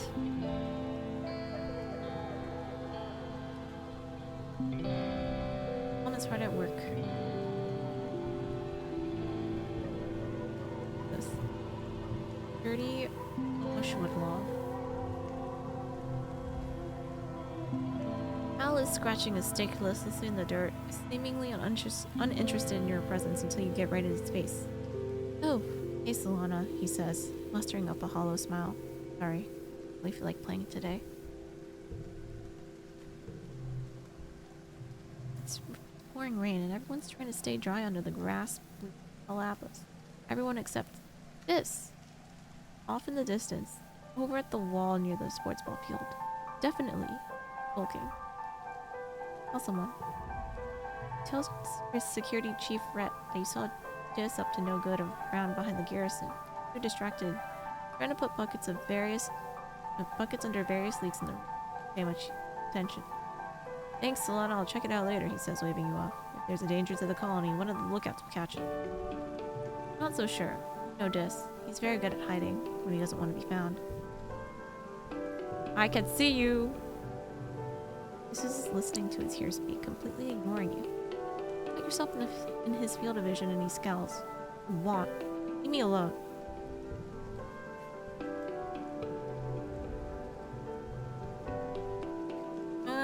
Is he gonna die too? Anjin is watching a construction crew build scaffolding for the new engineering pavilion. They're using mushwood. It's so light that one person can easily lift a 10-meter-long pole and stack it into place. He points towards them. Human beings are so great, don't you think? Before we landed, this is all just dirty jungle. Now it's civilization. I've been learning about adaptability and writing in biology class. The books say it's what sets us apart from the animals. Like, we don't need fur because we can make warm clothes, and if it's too hot, we can make air conditioners instead. Maybe the animals have neat adaptation. Andret rolls her eyes at you. Maybe, but even if they do, I haven't seen any sign of intelligent life here. Just those big, dumb xenofauna. Some animals here are smart and friendly. You look skeptical. Still animals, Solana. Maybe they're just pretending to be nice so you'll feed them. You're lucky it didn't eat you. She folds her arms. Yours moth look cute, but no one can eat through a bag of rice in less than 30 minutes. But one can eat through a bag of rice in less than 30 minutes. Even an herbivore can be dangerous here. It doesn't have to want to eat you to be able to hurt you. Together you watch as the foreman puts the blueprints for the scaffolding onto the floating screen of her holopalm and races it to the scaffolding to check her progress. I'd like to see an alien do that. Humans look defenseless and weak, but we're the strongest species in the galaxy. Who else can literally bend reality to their will? Not a stupid alien, that's for sure. Puts one finger to her chin. I'm living proof that humanity is greater than our biology. All of us are, really, with our genetic enhancements. We're the next step in humanity's evolution from great ape to galactic superspecies.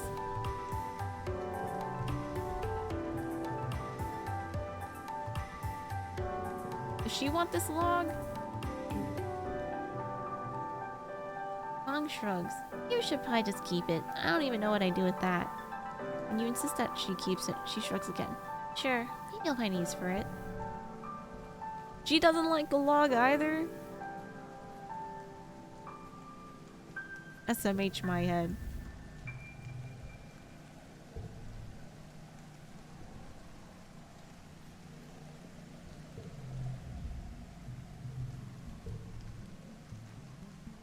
No, no death, Timochi.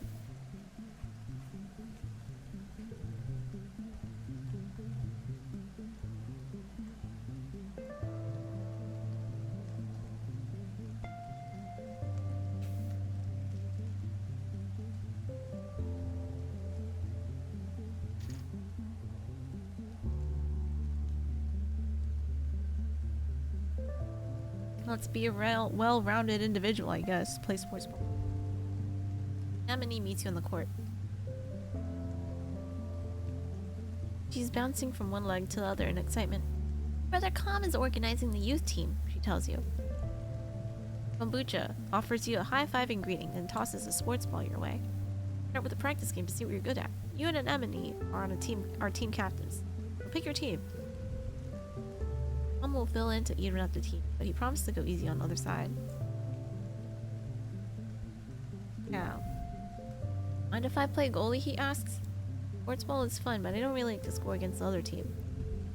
Amini chooses kombucha, of course. They bump fists. Your next choice, Mars. I'll play Spiker.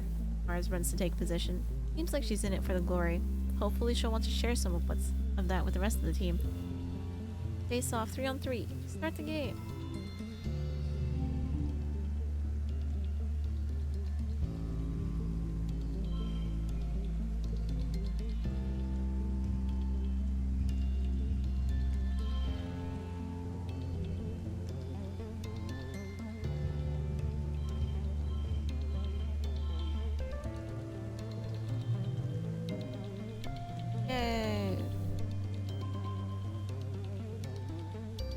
Makes an amazing jump save, but is winded when the ball hits him in the chest.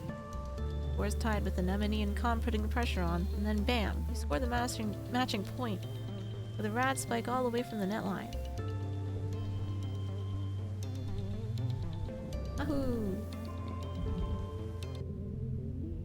You have a terrifying familiar dream. Monster crashing through the walls. Unfathomably large, every part of it is wriggling and moving and searching for something. Tramples through the colony as you watch helplessly.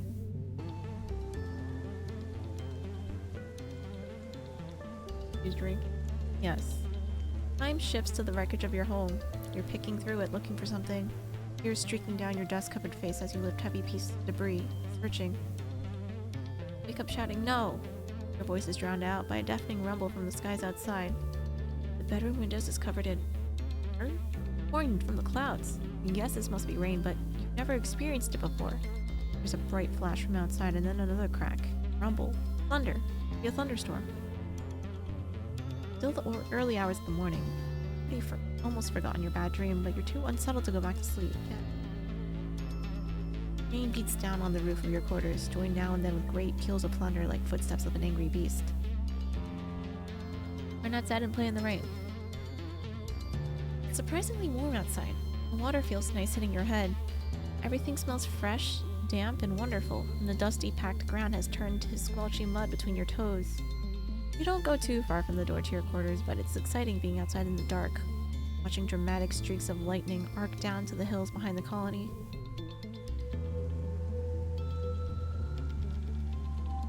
Are you enjoying the game? Yes. I'm excited to see where this goes because I assume there's a lot of replayability here where like your stats carry over and that's why there's like such high stat requirements for some things. So I feel like it's like you're living in one reality and then you can like pivot to other things. Maybe we can save our Tammy from dying, maybe. I don't know. And yes, I do stream mostly every day. We'll see how much I can read though. This is a lot.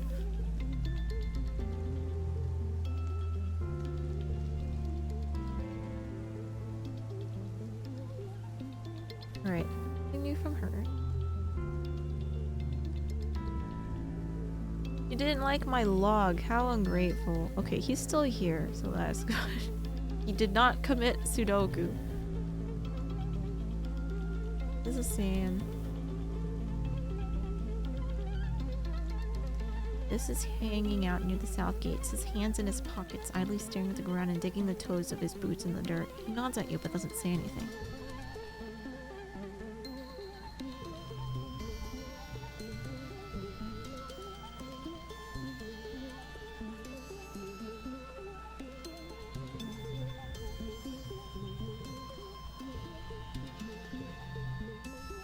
I need apply to deliver supplies. The chief admin Seek greets you at the depot. They look you up and down. Alana. You never struck me as particularly responsible or organized, but children never are. What makes you think you'd be a good fit for the position of courier? You didn't realize this was going to be a job interview. Carry a lot. Strong for your age, maybe. Lucky for you, you're the only applicant this week. You've got the job. For now, anyway. They used their elegant stylus to note this on their holopalm.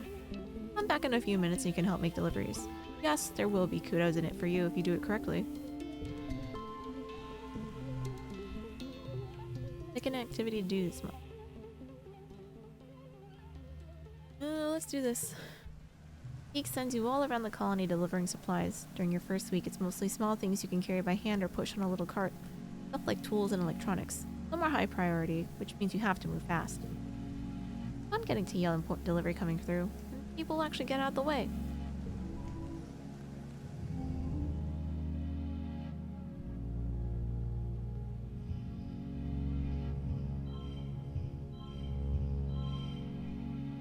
That's 9.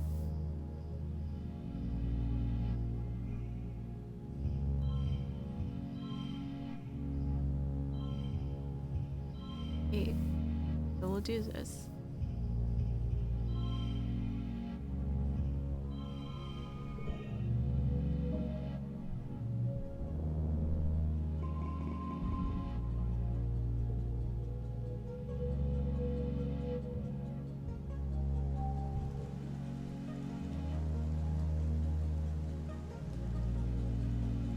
Yeah, I might not be able, this is not necessarily sustainable, me reading for like 4 hours a day.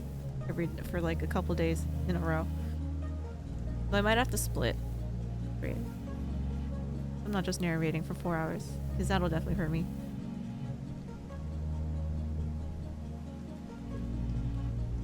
Hi Shadowdy, good morning.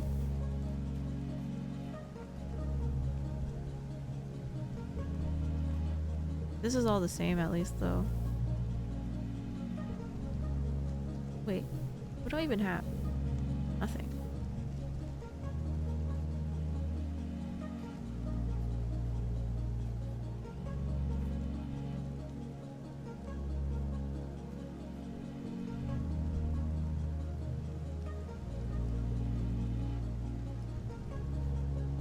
Okay, you know what? Let's dogpile into engineering.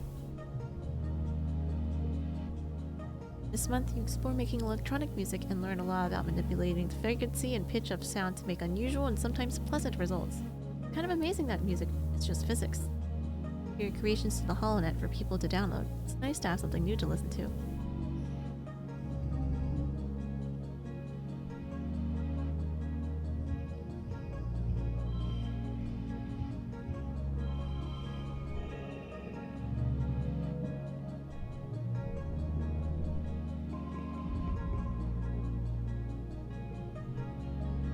The days have been getting shorter. Only the yellow sun barely skimming the horizon. One morning you wake in the darkness and have to check your holopalm to know what time it is. You see a hollow stream from Mars. Good morning to all my pals, if you can even call it morning. Damn glow season. Because, like, everything is crazy glowing out here in the dark. I'm staying the heck inside for the next month. No point in going out if I can't even see anything. It's going to be a long, boring month. Oh wait, it looks cool out there. You peek out the window. Wormhole's the biggest you've ever seen it. Like a massive fiery ring in the sky. The planet must be very close to it now. And out in the jungle, something new is taking place. The plants are flowering, glowing, iridescent blooms, and everything is full of life. There are strange new sounds, long hooting calls and gurgling roars. After Mars's message is noticed from the council, warning everyone to stay safe inside. Amy's dad and the other surveyors have been called back and the gates closed for the month. There's a tension in the air, as if everyone's waiting for something.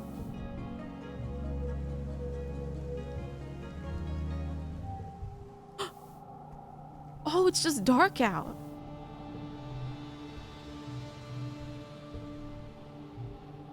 A break soon. Maybe I'll break now since it's super dark out. This is staring off into the wilderness outside the gates. Feels different, he mumbles. I know how. Different. I ask him what he means, but he just shakes his head and stuffs his hand in his pockets.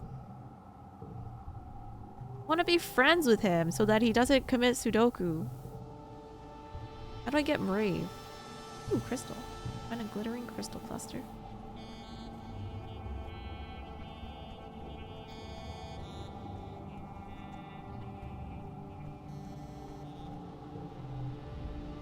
Lana, Mom stops you as you walk by. What are you doing out of your quarters? It isn't safe out here.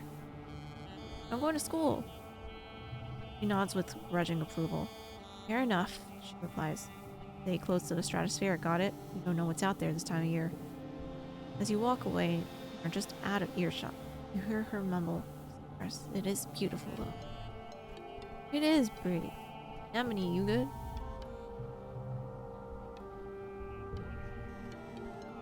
Okay. Why don't you take this crystal? A crystal? Thank you. He doesn't know how to react. I'll find something to do with it. Okay. I tried.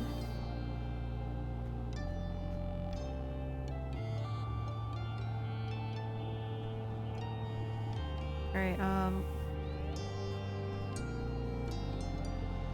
can I actually do anything though?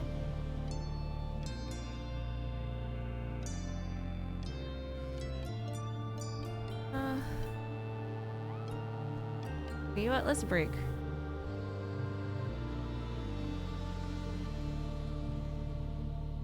You nestle in the cushions, close your eyes, and listen to the music. You have an archive of over 100 years of music to choose from, but still, you wonder what new songs they're writing these days, 10 million light years away from Earth.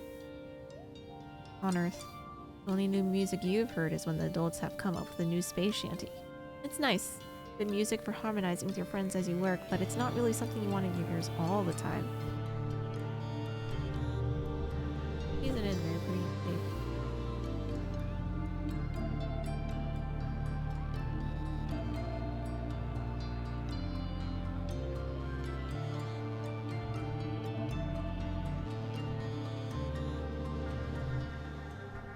Daytime when the emergency sirens start up.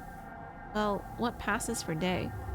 It's still nearly pitch black, except for an eerie green twilight glow on the horizon. Towards the gates. They're open! Wait, they shouldn't be open. The alert blares out of every speaker in the colony. The same one you use for hull breaches and fires. And in space it meant you were supposed to go to the nearest emergency shaft and put on a spacesuit. On Vertumna, it means go to an assembly point and wait for instructions. Closest assembly point is a children's crèche, but from the opposite direction you hear shouting and loud popping noises. Gunfire? Colony under attack?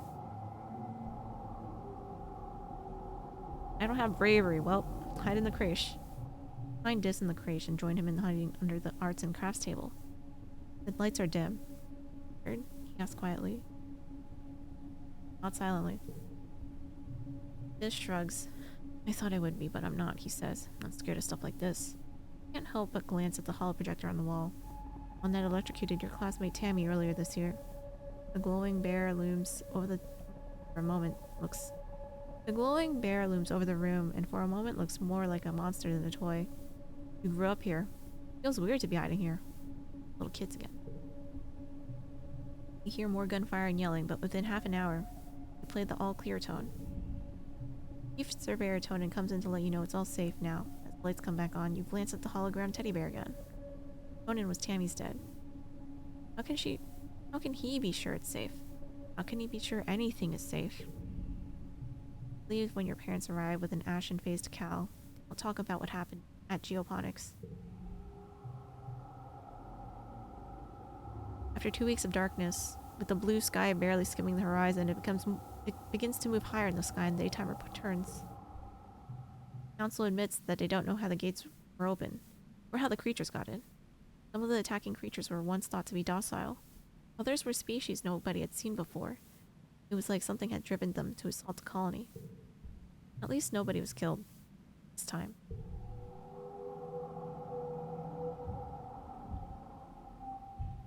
No, Javi doing his own thing. Childhood is fleeting. The game will end when you reach age 20. So you should focus on a few skills to improve and friends to spend time with. Use the skills and friends button at the top left and let's keep track of them. Good luck.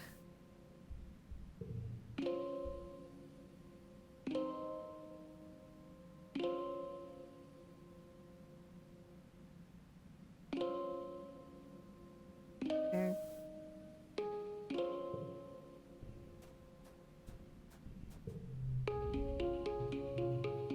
Angela is standing still with her face held up to the sky, letting blue snowflakes land on her cheeks.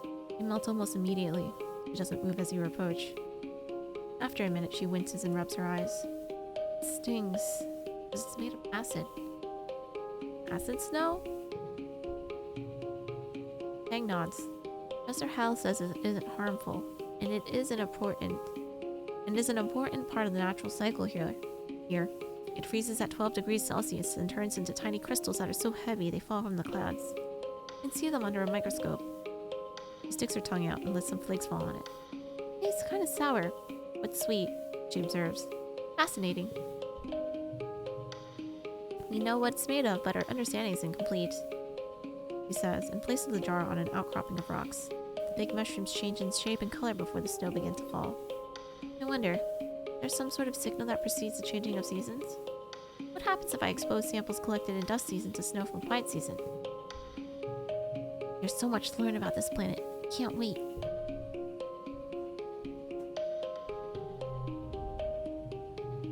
Anemone holds up her palms up to you excitedly.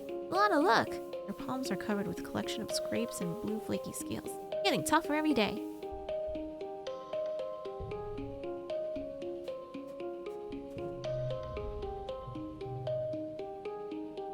This sits before a collection of rocks, grouped by color and texture. As you watch, he takes another rock from his pockets and stacks it with its kin. He looks up at you. What? Never seen rocks before?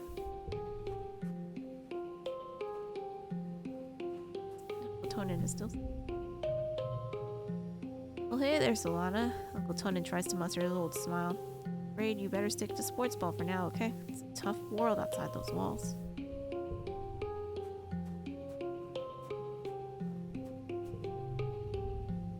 Cal's scrubbing his hands at the water barrel, trying unsuccessfully to get all the dirt out from under his fingernails, like it's a lost cause. Cal's hands have been dirt-stained probably since you landed here. Stupid. Argh. He jerks his hands out of the water and holds them to his face. You hear him soft.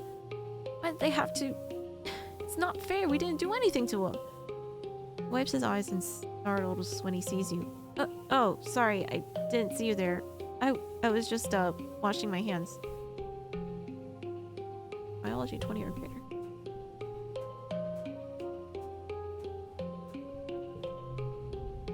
Mars yawns as you approach, making no attempts to hide it. It's so boring here. I just keep watching holobits all day. And all night. Why would I bother sleeping? It's not like I need to save my energy for anything.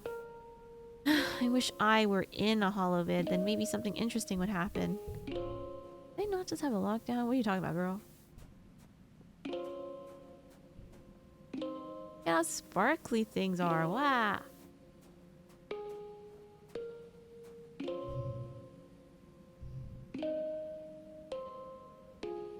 Adding to your deck as you age and can forget cards by relaxing.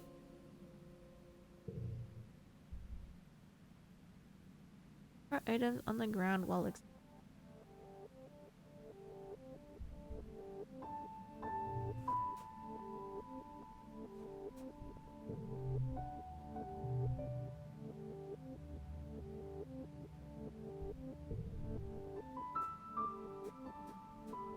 how do I up bravery?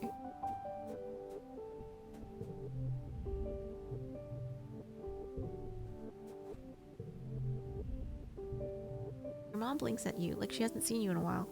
Now you're getting big, she mutters, shaking her head in disbelief.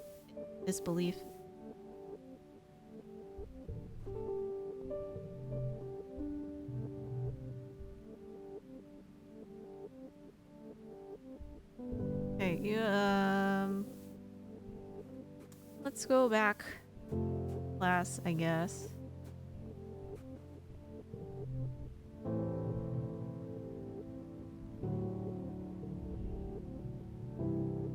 First test? Already? Calm down, class. Hal smiles. This quiz is just to find out where you all stand and what you want to learn in this class. It'll help me tailor personalized lesson plans for each of you. The test pings on your hollow palm and you open it. It starts easy. Deliciously easy. Sure enough, every section is harder than the last and you're quickly stumped by a question. You know the teacher said you weren't supposed to be able to answer all of them, but you look over at Tang. Just breezing through the test. Competitive gremlin inside you has an idea.